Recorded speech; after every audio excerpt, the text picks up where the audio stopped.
Welcome back to the Niagara Sports Hub. I'm here with Tim Ward and Mike Fisher. How you guys doing today? Outstanding. Today.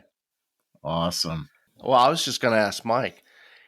Dallas showed up last week. The week before against Broncos, they didn't. What's going on? Is that just an anomaly, or is it just what we've noticed in the first half of the NFL season that nobody's invincible? It's probably all of those things. The invincible factor, we're seeing it with Tom Brady and the Bucs. We've seen it, of course, with the Chiefs. Up and down the standings, we've seen it almost everywhere.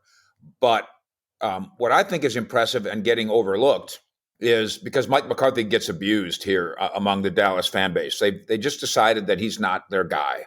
And I think that's too bad because they're obsessing about the handful of things that they don't like or that he's done wrong and eliminating from their heads the other 999,999, including what he did last week to coach a bounce back. I was talking to Bruce Mays, who's a longtime assistant for Johnny Majors, Lou Holtz, Jimmy Johnson, on the staff of all those guys over the years, Bill Parcells. And he said, you could have lost to the Broncos and lost your team. That you could have had a bad week after that too. But as we've discussed here, Mike McCarthy pushed the right psychological buttons. Now, he doesn't pretend he's a real psychologist the way Jimmy Johnson used to pretend. He's just a football coach. He's just a ball guy.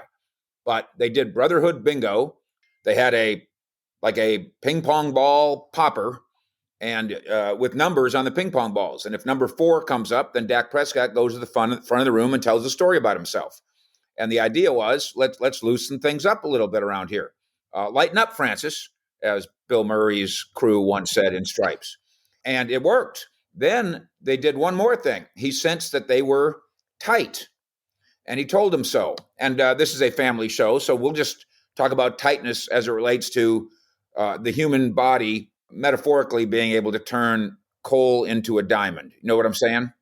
It's appropriate for the Niagara Sports Hub. It is indeed. It is absolutely appropriate for a Niagara product. And so he handed out canisters of a product called Anti-Monkey Butt, which is basically a baby powder. Now, by the way, if Anti-Monkey Butt wants to be a proud sponsor of this program, we'll quit saying it's basically just Johnson & Johnson's baby powder, but it's along the same line. You find it in the same section, aisle 9 of your local grocery store. And so he passed out those bottles of that product to 53 guys saying, loosen up. It's fine. We were RAW last week. We had a raw arse week. So apply some of this to your psyche, if not your buttocks, and let's move forward. And now the Cowboys are back to being what they believe they are. Well, also, you have to, I don't know if you saw the game last night, but there's a little bit of the Atlanta factor that is just, woof. Yeah, and obviously they didn't have Patterson, who's their best player, their MVP this year. They don't have Calvin Ridley, who went away for mental health reasons, and maybe they're not very good. Now, they entered the game, after having beaten Dallas, they thought they were a playoff team. And when you do the math in the NFC, I guess they kind of still are. Almost everybody is. They ran into 2 buzzsaws here in a Dallas team that was inspired and talented, and in a Patriots team that Bill Belichick has done it again. They're good again. And their defense is very good. The rookie quarterback, Mac Jones, is better than just a bus driver. And away the Patriots go again, probably for another 20-year run. I'm just curious, how was Josh Rosen a number 1 pick? Man, that guy looks horrible. Yeah. Anyway. And I do believe that you keep throwing darts at the quarterback position. So I understand. I think it made sense for Atlanta to do what it did. It made sense for Atlanta to grab Franks from Arkansas and just keep trying at quarterback. The Bears know exactly what we're talking about here. If you never solve that, you're never going to be good. So Josh Rosen deserved another shot. Not deserved in the sense of, boy, what a wonderful person he is. I don't know that. If you have enough pedigree to have been a first-round pick quarterback, you're going to get another chance and another chance. Same as if you can throw a curveball, same as if you're 7 foot tall and can dribble. Well, speaking of monkey butt, do you think Dallas is using the same metaphors and the same motivation this week as they get ready for a big game on Sunday against Kansas City Chiefs? It's really funny. McCarthy, and not very many coaches do it this way, but like he's not shying away from saying, oh, yeah, this is big. Most coaches will say, oh, just another game. And, we just play them 1 week at a time. But he's conceding in a way that not around here since maybe Jimmy Johnson, who used to talk about brass ones and ones made out of paper mache. Again, here we go again with the crotch references. I don't know what's wrong with us. But he just, it's not bold of him. It's just honest to say, oh, yeah, this is a gigantic game. The implications are big, both in the standings and in our psyches. Somebody did ask him in the press conference, so after, the monkey butt and the Brotherhood bingo, what's your motivational tool this week? And this person apparently failed to understand that those stories only come out after wins. Every coach does that every week. But you don't come out after you lost 43-3 and say, well, I'll tell you what, I did give a very good motivational speech on Thursday. I must give myself credit for that. And I handed out scarves to all the players or something. That's not the way it works. So nobody's going to tell you before the game, almost ever, what the locker room buzz really was. But after a win, they tell you what it was and how great it was, even though the same speech the next week or a similar speech might lead to a loss. I just want to bring this up. This wasn't on the pre-show notes, but during the week there was a inmate on death row in Oklahoma, and he was, I guess the governor commuted his sentence last minute. And there were some NFL players who are outspoken, and I was just reading Dak Prescott was one of those guys. Were you around Dak when he was talking about this, Mike? Yeah, and to his credit, and I don't know that we want this show to be particularly political. Dak Prescott, a year and a half ago, invested $1 million of his own money into a program to educate the public about police and to educate police about the public, to try to create a bond there that, first of all, too often in underserved communities, underprivileged communities, and communities populated by people of color, there is a disconnect. So for Dak Prescott to be savvy enough and generous enough to say, I'm not going to take a side, I'm going to take both sides. And his involvement, his voice in Oklahoma, I think, did have some influence. I'm going to take both sides. He's not anti-cop. And I see wisdom in that. And I don't think I'm showing my bias when I say that. I think most of us, there's that extreme politically and sociologically. There's that extreme over there. I think 99% of Americans are closer to the middle, saying, of course we want peace between police and citizens. Of course, we want to fill the potholes. Of course, we want honest politicians. Of course, we want health care for people that can't afford it. These things seem pretty fundamental. And so for Dak Prescott, not only put his mouth in it, but to put his money where his mouth is, just one more impressive stroke by that young man, if you ask me. Yeah, especially, with everything he's gone through personally with his brother. He's becoming a leader that we all kind of thought he would become. So good for him. Yeah, and this is why I say, what I've pointed out before, I grew up in Minnesota, so I hated Roger Staubach. It was lost on me when I was 10 years old, all the things he represented. I didn't care. He played for the Cowboys. They were on TV every week, and they beat the Vikings, and they cheated. So I don't know what our parents around the country who weren't Cowboy fans thought of Dak Prescott. I think most people around the country admired Troy Aikman when he played. I think that you could see that he deserved that admiration. And you guys tell me, even if you don't like the Cowboys, I think America likes Dak Prescott, and I think 100%. He's earned it. I think he's earned it.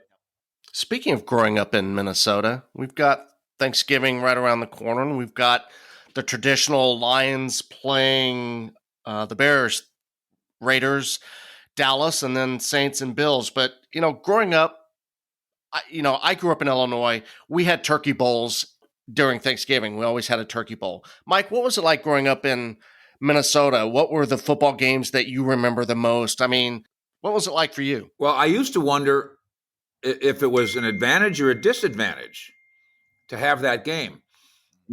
As I recall, you used to have a longer break, and so that was your reward. But I think the Cowboys this year, they play the Thursday with the Raiders here. then they only have a week because they play again the following Thursday, and it's on the road at New Orleans. So that doesn't strike me as particularly fair. I got to play one game with a 3-day break, and then I don't get to make it up anywhere. So I think that's unwise on the part of the NFL. One of the reasons the Cowboys have a good record on Thanksgiving is they're good, over the course of the last 50 years.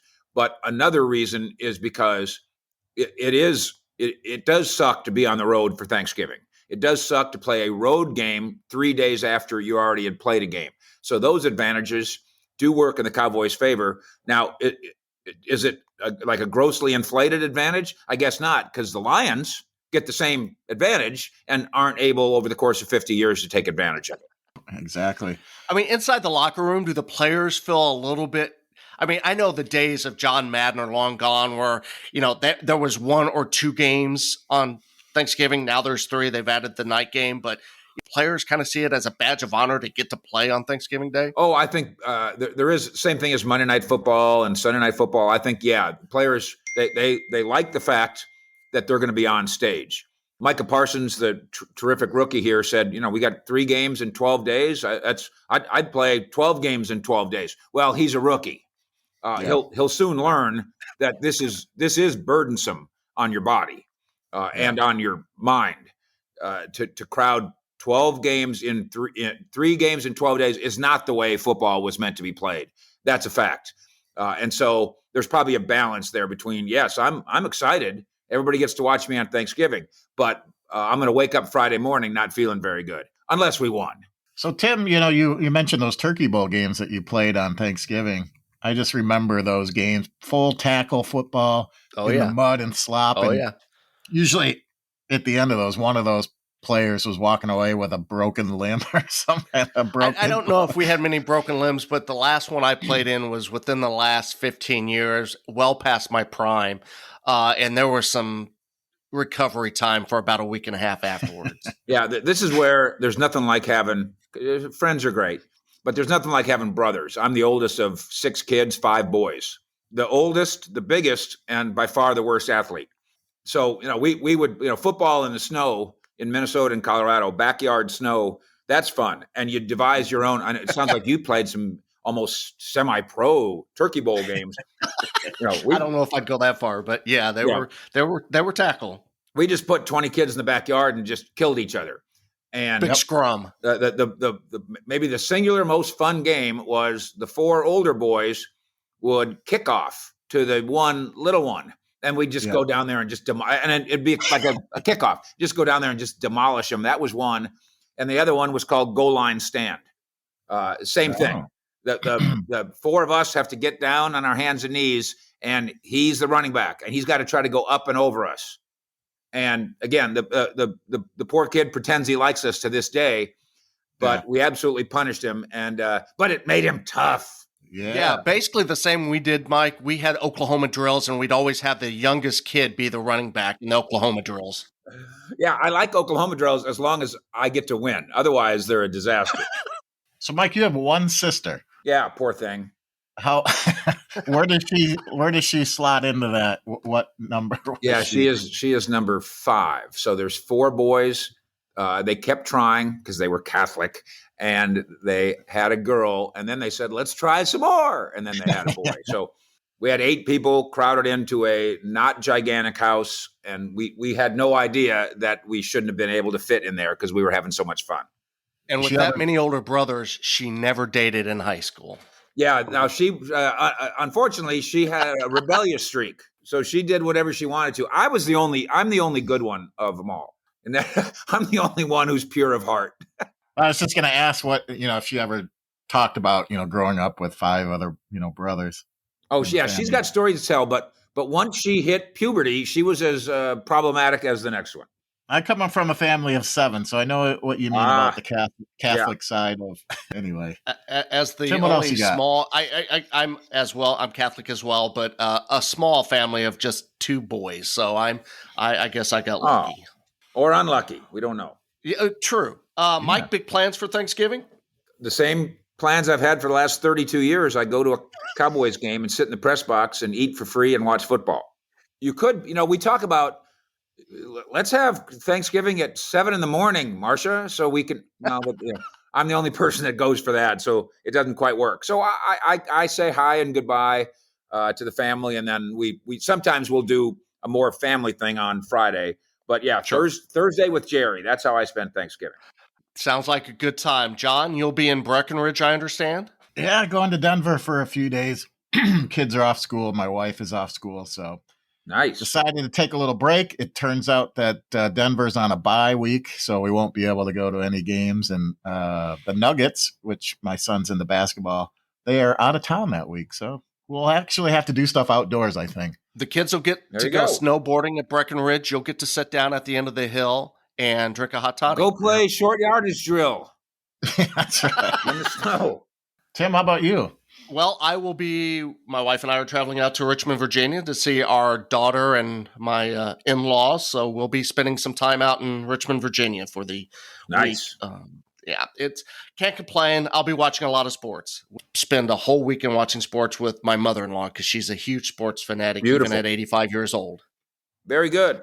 Hey, real quick, when I met my wife, she was like, I think it's so cool that you're in these fantasy leagues and you have this group of friends that you can do all this stuff with. And this past Sunday, she got mad at me for watching football all day. She goes, you can't just do this all day. And I'm like, this is how we met. You knew me. This is part of the package. That's one of those things that you say when you're dating. Oh, it's so charming the way you burp. The way. Yeah. No, 15 years later, it's not that charming. Sorry. Yeah. So I got to find a plan for this weekend to kind of sneak in some football without her getting too mad at me. So, oh boy. I'm sure you'll find a little time. But Mike, thanks again for joining us on Niagara Sports Hub. Once again, for those of you out there listening to us, go to NiagaraSportsHub.com, enter for a chance to win some cool game day equipment from the Dallas Cowboys and some cool swag from Mechanical Hub, all courtesy of Niagara and Mechanical Hub. Have a great Thanksgiving, everyone. Yeah, we'll be back in 2 weeks, Tim, with 2 weeks. Mike? Yep, we'll be back in 2 weeks. All right, Mike, have a good holiday weekend. Boys, thank you. Happy holidays. Thanks.